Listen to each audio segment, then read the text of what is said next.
사랑하는 성도님들, 한 주간 동안 잘 지내셨습니까? 네.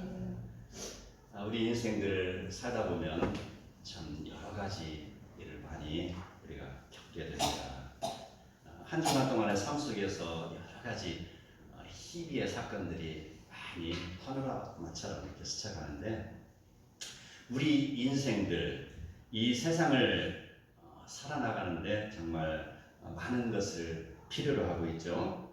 집도 있어야 하고, 음식도 있어야 하고, 또 옷도 있어야죠. 그래서 이 의식주의 문제가 가장 기본적인 그런 필요인데, 우리는 아이들 키우다 보면은, 학교를 가다 보면은, 아빠 자전거, 자전거를 사줘야 되죠. 아빠 휴대폰, 하면 또 휴대폰도 사줘야 되잖아요.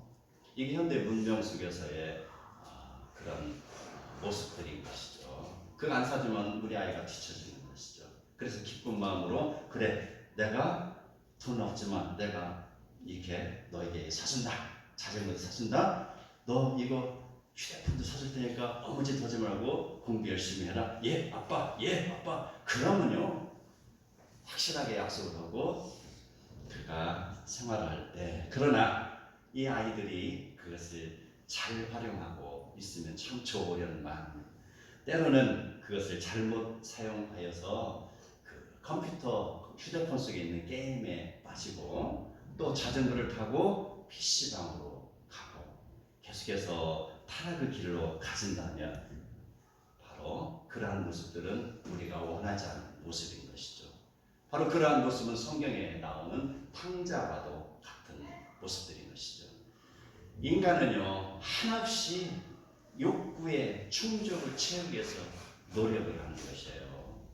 그래서 그 욕구를 채우기 위해서 쌓고 또 쌓고 쌓지만, 그 욕구는요, 밑 빠진 독에 물 붓는 것이죠.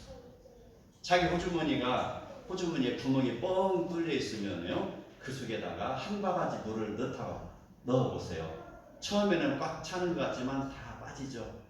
옆에 있는 저수지에 물을 갖다 넣어보세요. 저수지에 물인들 그 안에 온전하겠냐고요.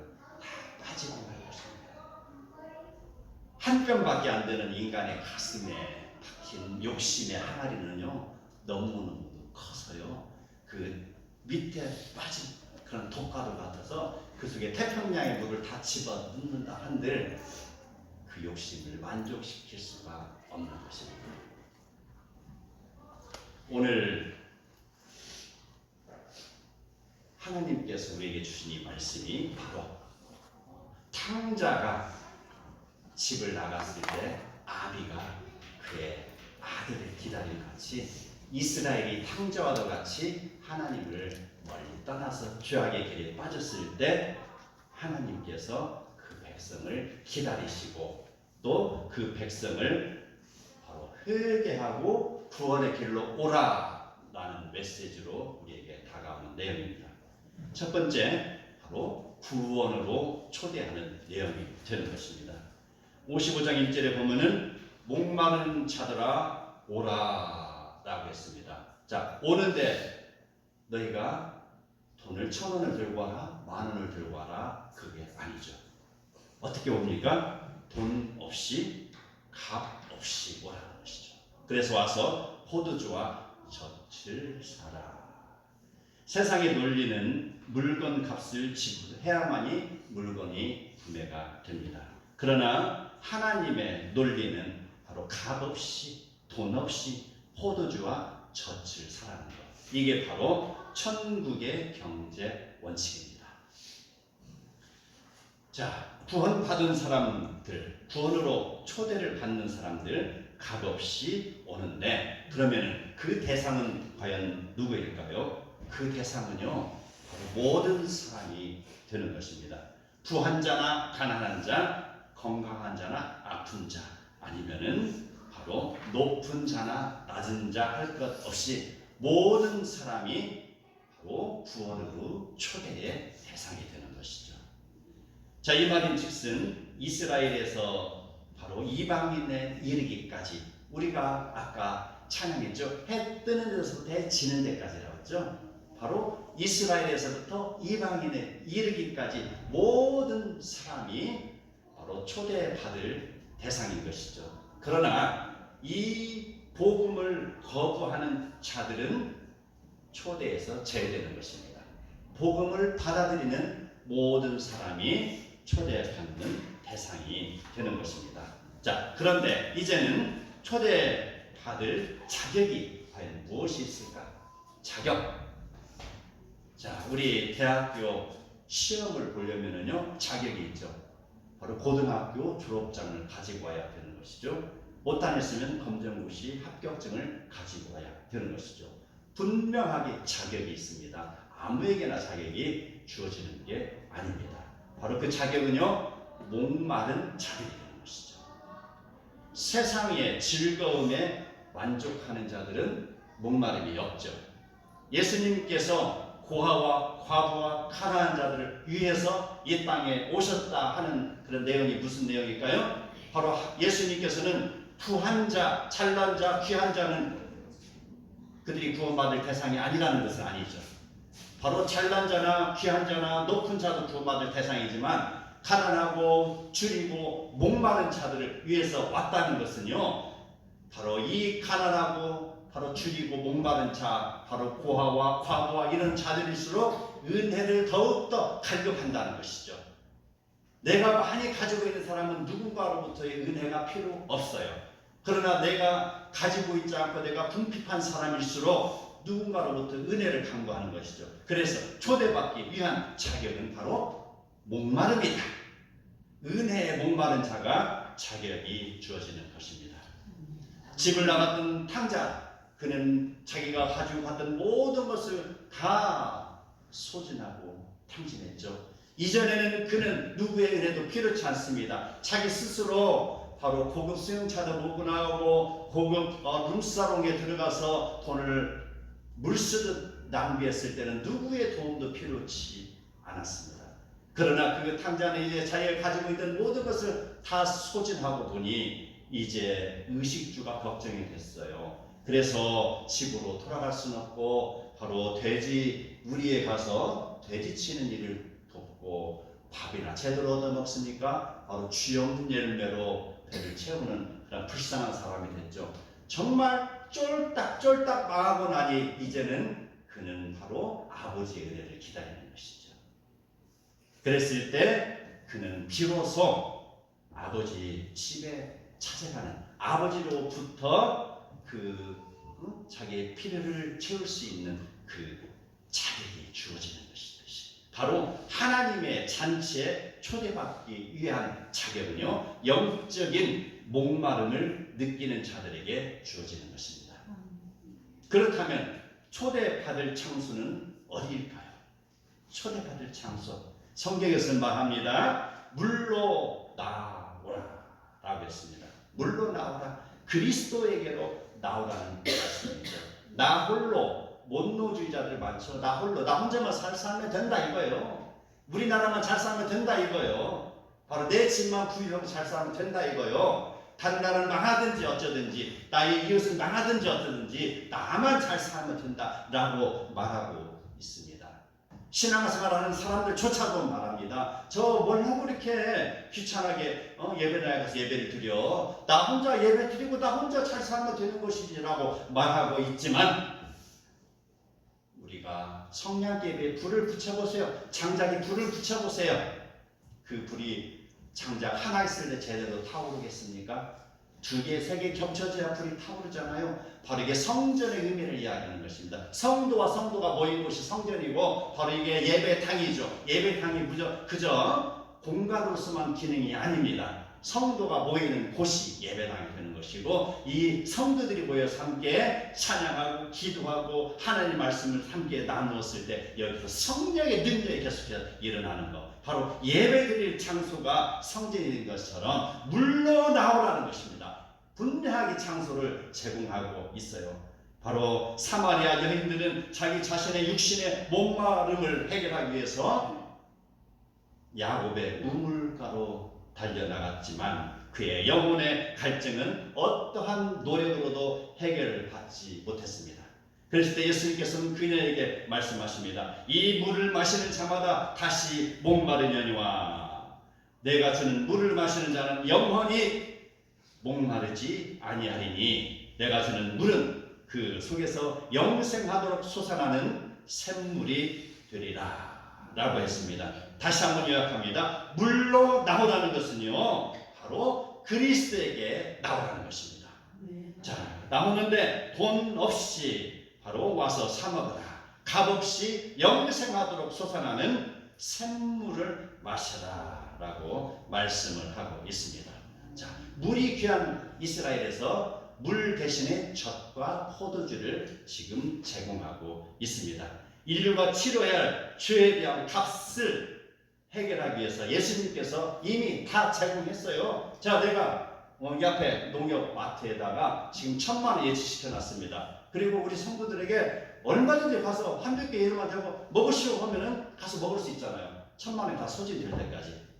마찬가지입니다. 예수님께서 바로 인간의 죄를 씻어내기 위해서 그분이 모든 값을 다 치르셨어요. 어디에서 치르셨습니까? 골고다 언덕으로 올라가서 십자가의 차량틀 위에서 자기의 몸을 드리고 십자가에서 죽으심으로 그 값을 다 치르신 것입니다. 그래서 구원받을 대상은 모든 사람이 되는 것이죠.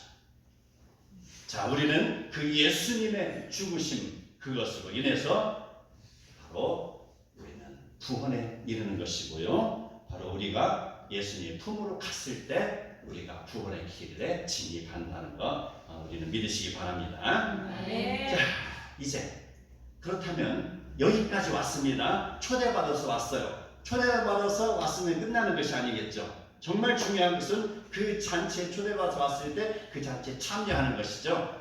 자, 그러면 바로 구원받은 조건에 대해서 우리가 한번 생각을 해봐야 될 것입니다. 자, 어떻게 하면 구원받을까? 자, 그 잔치에 초대받은 사람이 가서 열심히 가서 수금을 이렇게 들어야 초대받는 것입니까? 구원받는 것입니까? 아니겠죠. 그 잔치에 참여하면 되는데 바로 사람들은요 삶의 노력으로 구원을 받으려고 합니다.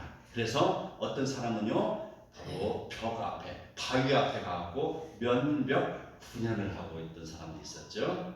어떤 사람은요 선을 추구하고 있습니다. 어떤 사람은요 노력이 바로 필요하다 생각하고 노력을 하고 있습니다. 어떤 사람은요 자기의 죄를 씻어내기 위해서 그 로마 교황청의 그 높은 계단을 무릎으로 걸어서 기어서 올라가고 또 올라가고 아무리 노력해도 아무리 이거를 이 뚝뚝 하나씩 내려가면서 자기 죄를 씻으려고 해도 죄가 씻어지지 않잖아요.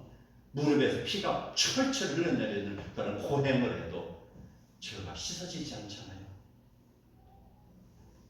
바로 이것은요 자기 자신의 노력으로 자기가 구원을 받으려는 그런 내용들인 것이죠.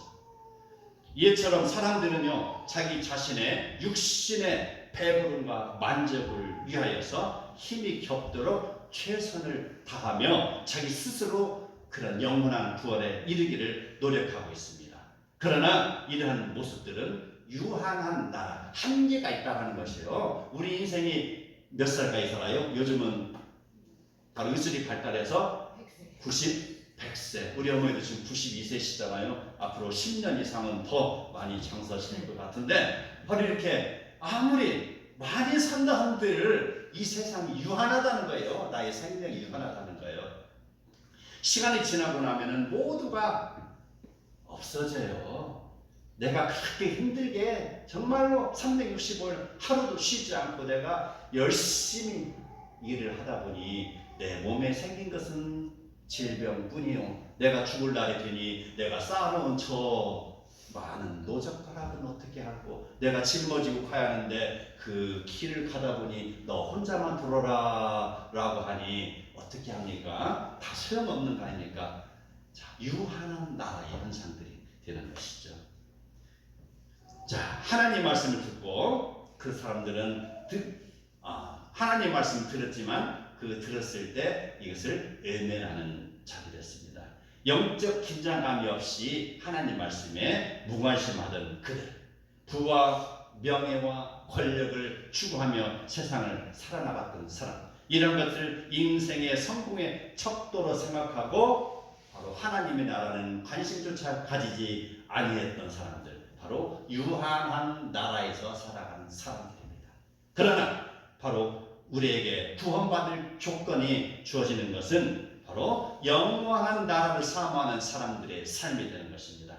자, 그러한 삶을 위해서 이사야 선지자는 새 나라의 영적인 특성을 강조합니다. 하나님의 통치 안에서 새롭게 세워지는 나라는 물질 만능주의와 같은 사고와 행동 방식이 있을 수 없는 영원한 나라인 것이죠. 예수님은 이러한 유한한 나라를 인생에 살아가지 말고 허비하지 말고 영원한 나라를 위해서 우리의 인생을 살아가라 라고 했습니다. 요한복음 6장 27절 한번 띄워주세요. 네, 함께 읽겠습니다. 시작. 썩을 양식을 위하여 일하지 말고 영생하도록 있는 양식을 위하여 하라. 이 양식은 인자가 너희에게 주리니 인자는 아버지 하나님께서 이치신 자니라. 아멘. 바로 영생하도록 있는 양식을 위하여 살아나가라고 했습니다. 이 영원한 나라에 산다는 것은요, 바로 구원을 받는 것을 의미하고 있습니다. 자, 그래서 세 번째 중요한 것, 구원은 바로 하나님과의 관계 형성에서 이루어지는 것입니다. 아무리 죄를 많이 지은 흉악한 죄인이라 할지라도 자신의 죄를 회개하고 하나님께로 돌아오면 하나님이 그를 용서하시고 하나님과의 관계가 회복되는 것이죠. 그래서 55장 3절에서 오늘 이야기하고 있죠. 귀를 기울이고 내게로 나와 들으라. 그리하면 너희의 영혼이 살리라 라고 했습니다. 복된 구원의 음성을 듣고 하나님께로 나오는 자마다 영혼이 산다는 그런 것이죠. 아멘. 하나님의 나라는 지상에서 세워진 나라로서 다윗의 왕국을 그 예로 드릴 수 있습니다. 다윗은 하나님의 은혜를 입고 목동으로 살다가 왕이 된 자입니다. 그는 하나님의 은혜를 입었을 때 그가 성령에 충만하니 이스라엘을 계속 흉보며 압박하는 골리앗을 향하여서 물매를 들고 나간 사람입니다. 자, 이렇게 성령 충만한 모습으로 바로 나갔던 다윗. 이 다윗이 마치 우리의 인생사를 살아가는 우리와 같은 모습을 보이고 있는데, 한순간에 성령 충만했지만 그는 한순간에 무너지는 것도 쉽게 경험했습니다. 그가 바로 사울에게 10년간 쫓김을 당하고 나갔을 때 블레셋에 2번이나 가서 자기 몸을 의탁한 일이 있었죠. 그 순간순간 살아나갈 때 그는 하나님만을 붙들면서도 또 때로는 이게 아니지 하면서 또 하나님의 손을 놓기도 하고 세상의 끈을 붙들었습니다. 정말 아슬아슬한 인생을 살아왔지만 그러나 결국 그는 끝까지 하나님을 믿는 신앙을 놓지 않은 사람입니다. 그러한 다윗, 그는 바로 세상에 속한 나라였지만 그는 결코 하나님을 버리지 않았습니다. 물질을 바탕으로 하는 세상의 나라가 아니고 정치력이나 군사력으로나 경제력으로나 그런 유지되는 나라가 아니고 철저하게 하나님의 말씀 위에 서 있는 나라로서 우리에게 올바른 신앙의 모범을 보여주고 있었습니다. 그러한 다윗의 모습을 통하여서 바로 우리의 삶의 기준을 하나님께서는 요구하고 있는 것입니다. 순간순간 다가오는 나의 삶이 지금 오늘 내가 일하지 않으면 안 되는 것들, 내가 오늘 이 일을 행하지 않으면 안 되는 것들처럼 느껴지고 있지만, 그러나 바로 신본주의적인 정치라는 다윗처럼 그의 모든 삶을 하나님께 의지했을 때 그가 인도해 주시고 하나님께서는 바로 그에게 대대손손 자녀의 복, 그 나라 다윗의 왕국을 영원히 있게 하신다는 그 사무엘하 7장의 복을 허락하신 것을 우리 기억을 해야 될 것입니다. 자, 이러한 상황 속에서 우리는 분명하게 기준이 세워졌는데, 자, 그 내용을 알고 있는 이스라엘 사람들은 어땠습니까? 그럼에도 불구하고 이스라엘 백성은 끊임없이 죄악의 길에서 헤매고 있었습니다.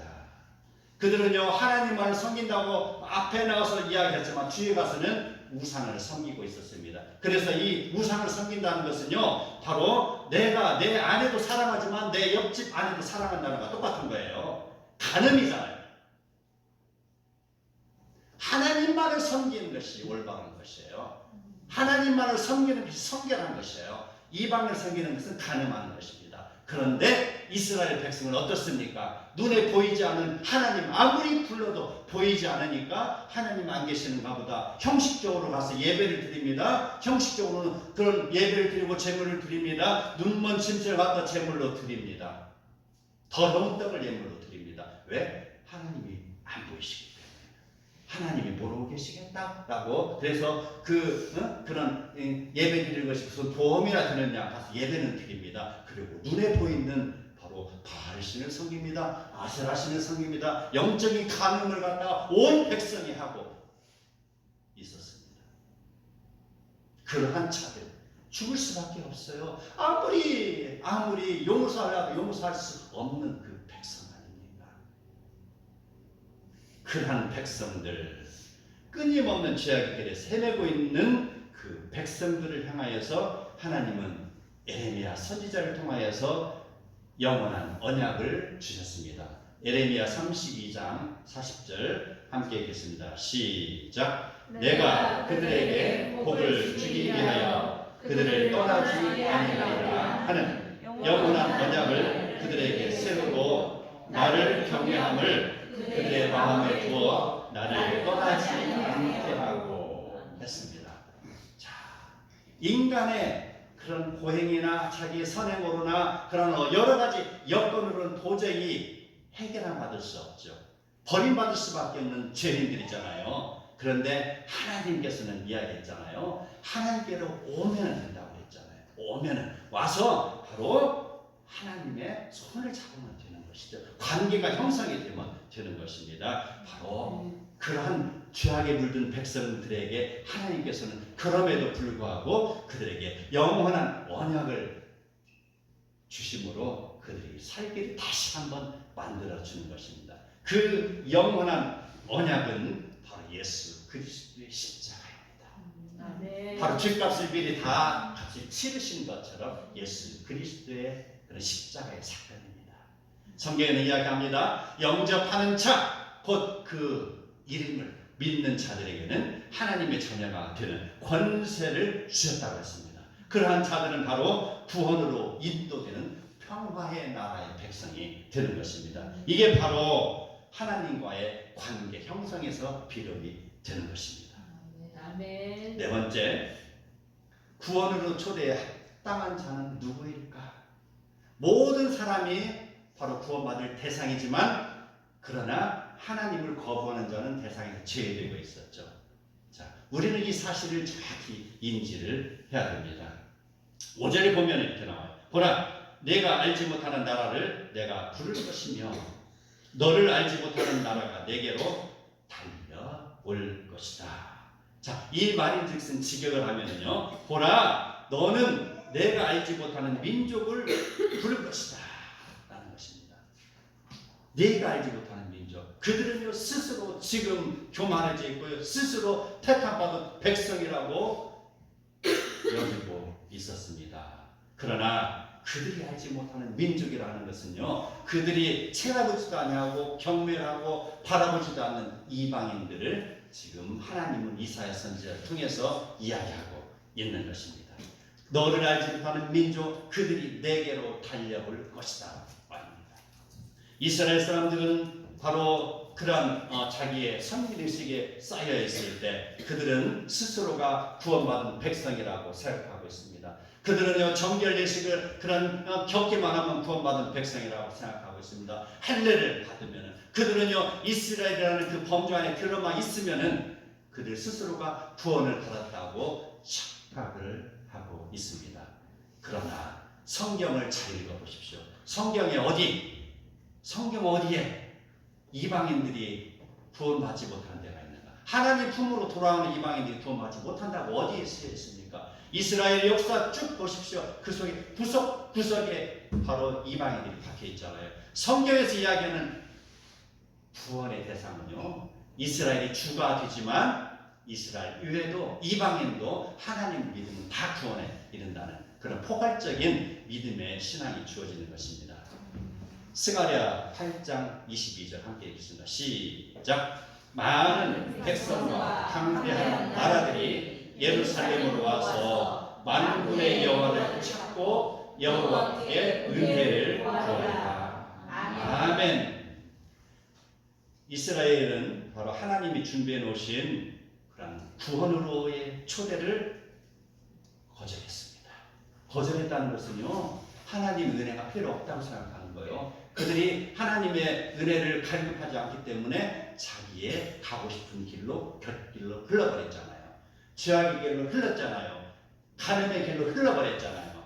이렇게 했을 때 바로 이러한 모습들은 바로 구원으로의 초대를 거절하는 것과 같습니다. 그러나 이방인들은 오히려 하나님을 찾고 은혜를 구하였던 것입니다. 자, 그러므로 성도 여러분, 구원으로 초대받는 자는 바로 이스라엘이라는 육신의 공동체에 속하는 것이 결코 아닙니다.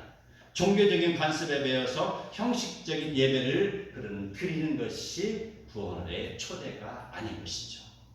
구원으로 초대받는 자는요, 이스라엘이든지 아니면 이방인이든지 관계가 없습니다. 누구를 모론하고 영적인 목마름을 느끼며 그의 필요를 채우려고 하는 자, 그의 필요를 그리스도의 복음으로 채우려고 하는 자들에게 주어지는 것입니다.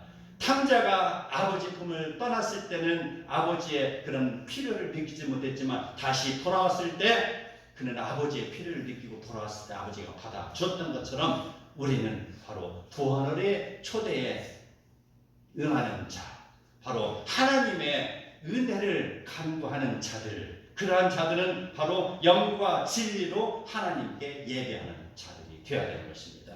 우리가 그저 왔다 그저 가면 끝나는 것이 아닙니다. 이 자리에 왔으면 하나님을 만나고 가시기 바랍니다. 하나님을 만나고 나의 모든 간구함을 하나님께 고하고 하나님으로부터의 응답을 기다리는 것입니다. 나의 모든 정성과 나의 마음과 온 나의 모든 역량을 하나님 영광을 위해서 살아나가야 되는 것입니다. 이러한 모습으로 살아나가는 성도 여러분, 바로 구원하심이 보좌에 앉으신 우리 하나님과 어린 양에게 있음을 알고 믿고 구하고 따르는 바로 구원의 길로 도착하는 복된 성도 다 되시기를 축원합니다. 아멘. 찬송가 380장